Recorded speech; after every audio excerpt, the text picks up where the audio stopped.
Jonesy and Amanda. Jam Nation. Malcolm Turnbull standing up to Trump. Does it pass the pub test? Former Prime Minister Malcolm Turnbull is not a fan of Donald Trump and has said so a couple of times. Donald Trump this week has said that was a weak and effective Prime Minister, so Trump is thin-skinned. We know that. Remember he had a very uncomfortable conversation with him when he was Prime Minister. About the Nauru deal. Yes, but so Turnbull stands up to him. He's obviously now an ex-Prime Minister, but he went on... But Trump still honoured the Nauru deal. That was the deal that he did with Barack Obama, that they were going to take the immigrants from Nauru, the illegals, over to America. And Trump said, well, in what world would we do that? That's the dumbest thing. Malcolm went over there and he said, OK, fair enough, we'll take them. Because it wasn't that many. But, well, that's the history. But here we are now looking at this changing world order, and it seems both sides of politics in Australia, while we're still working out what's going to happen with the tariffs that are coming our way, are playing trepidatious around them. What am I trying to say? They're too scared to take on Trump. So here comes Malcolm Turnbull speaking very plainly. He was on the ABC 7:30 program the other night.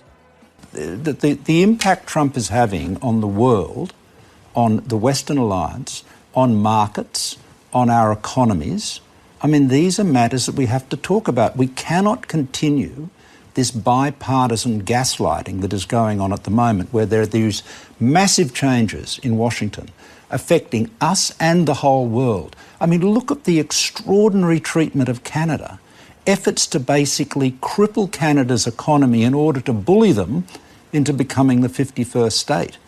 Trump wants people to suck up to him and to be sycophantic. Most of the people, pretty much all the people I've seen, international leaders, that have sucked up to Trump and been sycophants have been run over. I mean, the reality is, if you suck up to bullies, whether it's in the global affairs or in the playground, you just get more bullying. We are now seeing somebody that is utterly unconstrained. And if the advice is to go and suck up to him, well, where does that get you? Are we just going to become, just a conga line of sycophants creeping through the White House? Interesting, because he said, we're all pretending in Australia that everything is fine, the relationship is fine. He said, it's not. Things have changed. Some people are saying, thank goodness, somebody's saying it. Someone's saying it out loud. We know that Donald Trump is thin-skinned, but we can't give in to this. But others are saying, Malcolm, you should keep your pie hole shut. Others are saying exactly that. Sarah Arbo on the Today program said former Prime Ministers need to shut up. Malcolm Turnbull might be the problem, not Donald Trump. So how do you feel? Malcolm Turnbull standing up to Donald Trump, does it pass the pub test? I think it's a good idea that Malcolm Turnbull stood up to Trump. It shows Australia can stand their ground. I think it is excellent. I think it should happen more.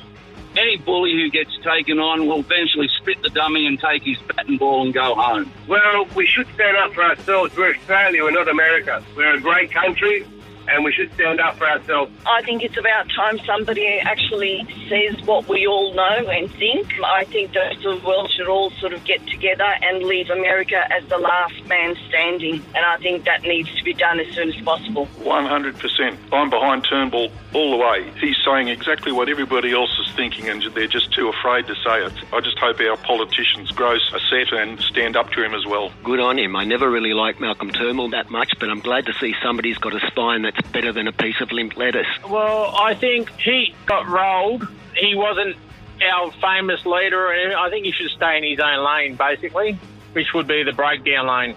Wow. You know what's interesting about, I'm loving watching Canada stand up to Donald Trump and the American politics that are going on at the moment.